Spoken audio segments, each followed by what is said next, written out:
वज़ीर आज़म शहबाज शरीफ ने कहा है कि दुश्मन पानी को हथियार के तौर पर इस्तेमाल करने की कोशिश कर रहा है।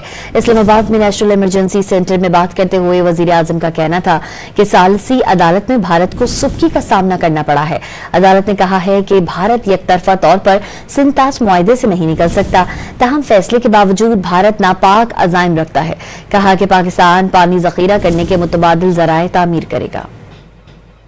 हमारा जो दुश्मन है वो किस तरह पानी को वेपनाइज करने की कोशिश कर रहा है।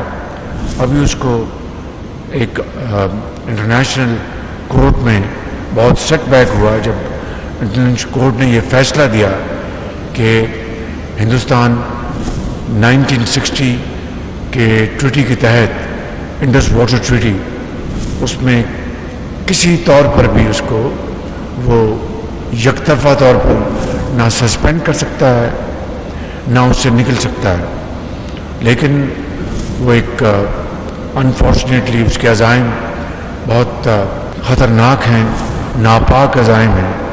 तो इस वाटर ट्रीटी के तहत वो जो पाकिस्तान के ख़िलाफ़ इक़दामात उठाना चाहता है उसके लिए एक तो हमने एक गवर्नमेंट ऑफ पाकिस्तान ने फैसला कर लिया है कि हम इंशाअल्लाह वाटर स्टोरेज कैपेसिटी को बिल्ड करेंगे।